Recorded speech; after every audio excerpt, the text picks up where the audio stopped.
कविप्रविश्य YouTube चॅनलवर मनपूर्वक स्वागत.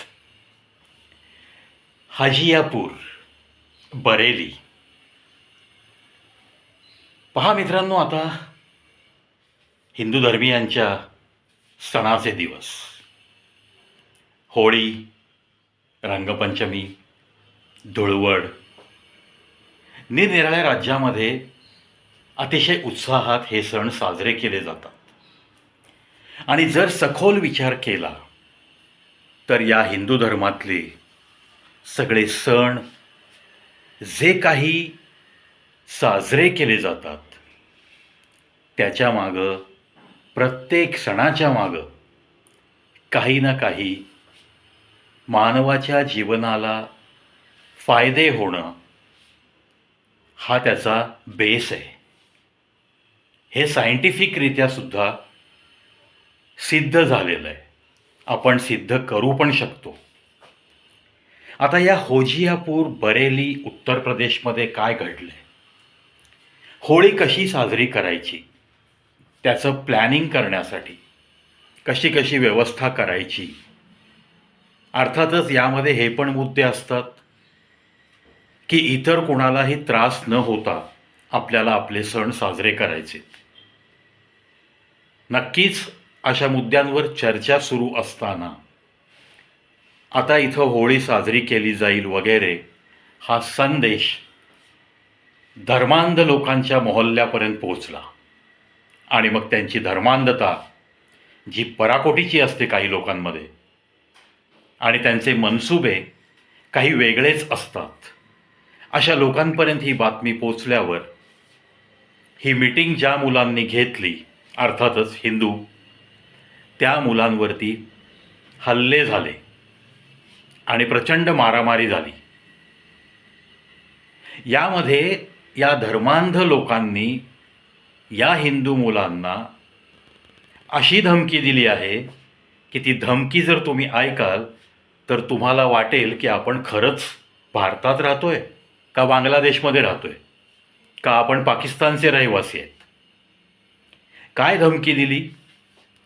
या मुलांना त्यांनी चक्क अशी धमकी दिली की जर तुम्ही होळी, रंगपंचमीसारखे सण या एरियामध्ये जर साजरे करणार असाल तर आम्ही मृतदेहांचे खच पाडू. मित्रांनो, हे जे धारिष्ट्य आज योगी आदित्यनाथजी यांचा इतका वचक असलेल्या उत्तर प्रदेशमध्ये असं धैर्य दाखवून जर डायलॉगबाजी आणि मारामाऱ्या होत असतील आणि त्यामध्ये जर हिंदूंची पिळवणूक होऊन, आठवा श्रावण महिन्यातली कावड यात्रा, याच भागामध्ये होजियापूर, चकमहूत अशी काही गावं आहेत जी संवेदनशील गावं म्हणून डिक्लेअर आहेत. अशा ठिकाणावरनं या कावड यात्रेवर, जी एक पवित्र यात्रा म्हणून गणली जाते, हिंदू धर्मियांची एक आस्था जिथं टिकून आहे, परंपरा जिथं वर्षानुवर्ष चालू आहे, त्यासुद्धा परंपरा खटकायला लागल्यात. आता प्रभू श्रीरामचंद्रांच्या यात्रेवर रामनवमीला पण दगडफेक, गणपती बाप्पाच्या यात्रेवर पण, मिरवणुकीवर पण दगडफेक.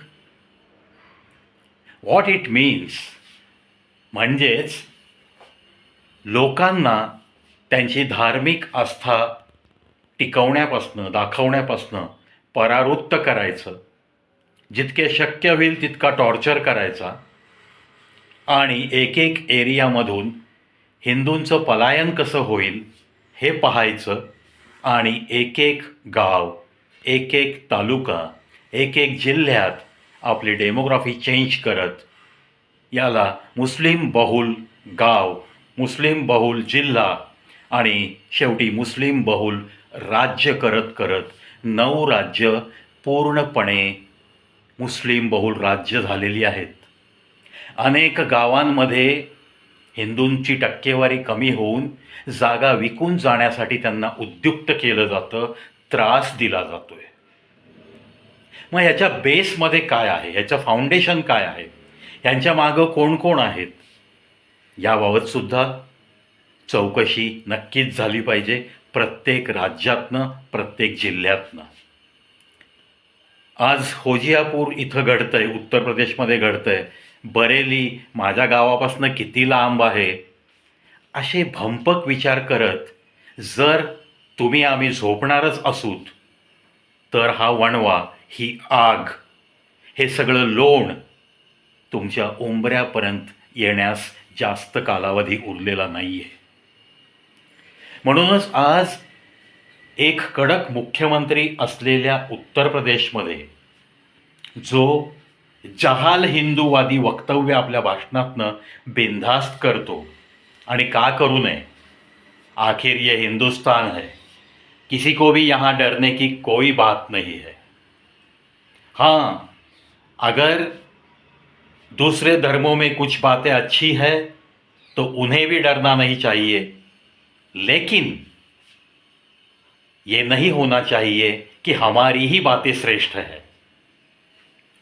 म्हणजेच आपला भारत देश हा संस्कृतीप्रधान देश, विविधता में एकता असं ब्रीद घेऊन चालणारा देश, कधीही कोणत्याही धर्मियांना, हिंदू धर्मियांनी सामावून घेण्यासाठी नकार कधीच दिला नाही.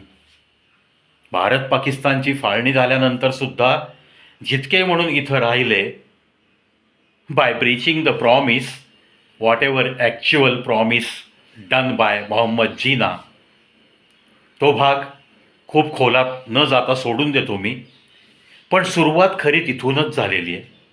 आणि आज एक नवीन स्वप्न घेऊन प्रत्येक मोहल्ल्यातला हा धर्मांध माणूस जर जगू इच्छित असेल, त्यालाच सगळं काबीज करायचं असेल, तर त्याचं हे स्वप्न धुळीस मिळवणं हे इतर धर्मियांचं काम आहे. जे काही होजियापूरमध्ये घडलंय त्याचा मी जाहीर निषेध व्यक्त करतो, एक हिंदू व्यक्ती म्हणून. जर हिंदूंच्या सणासुदीला अशा धमक्या मिळत असतील, तर या धमक्यांचा कायमचा बंदोबस्त त्या त्या राज्य सरकारला, त्या त्या जिल्हा प्रशासनाला, त्या त्या तालुका पातळीवरती, त्या त्या खेड्यामध्ये ग्रामपंचायत पातळीवर प्रत्येकाने या बाबतीत जागरूक राहून अशा धमक्यांच्या विरुद्ध उठाव केला पाहिजे. कंप्लेंट्स लॉन्च केल्या पाहिजेत, आणि त्या कंप्लेंट्स रितसर लॉन्च करून त्यांचा पाठपुरावा नक्की केला पाहिजे. अदरवाईज जे काही बांगलादेशमध्ये घडलं आहे, percentage of Hindu is decreasing day by day, ते तुमच्या भारत देशात सुद्धा घडवण्यासाठी उत्सुक मंडळी प्रचंड प्रमाणात तुमच्या अवतीभोवती आहेत. चला, थोडंसं जागं व्हा. शेजाऱ्याचं दुःख, उत्तर प्रदेशचं दुःख हे आपलं दुःख समजा, किंवा ती आग तुमच्यापर्यंत पोहोचू शकते ही जाणीव ठेवा, आणि अशा घटनांचा जाहीर निषेध प्रत्येक राज्यातल्या प्रत्येक हिंदू संघटनांनी नक्की केला पाहिजे, असंच मी ठणकावून सांगतो, आवर्जून सांगतो, आणि अर्थातच मनपूर्वक विनंती पण करतो.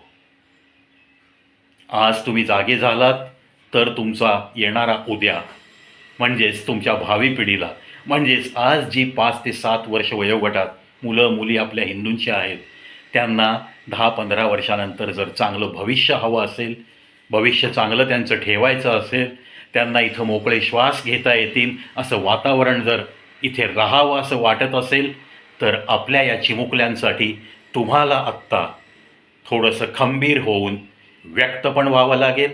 ज्या ज्या ठिकाणी आवाज उठवायचा त्या ठिकाणी आवाज उठवावा लागेल. ज्या ज्या ठिकाणी जशास तसं उत्तर देऊ शकतो तशी उत्तरं देण्याची मानसिक तयारी, आणि अर्थातच बाकीची सुद्धा तयारी घरामध्ये असणं फार गरजेचं आहे.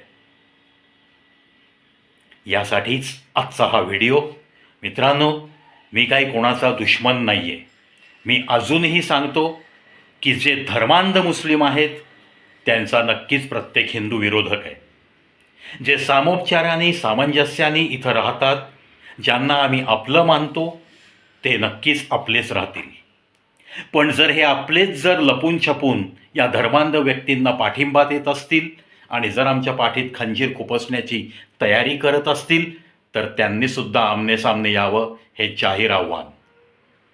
शेवटी तुम्ही किती ठिकाणी डाऊन टू अर्थ राहू शकता, किती वेळा तुम्ही नमन करू शकता, किती वेळा तुम्ही मी सेक्युलर आहे असा डांगोरा पिटू शकता. It has some limitation.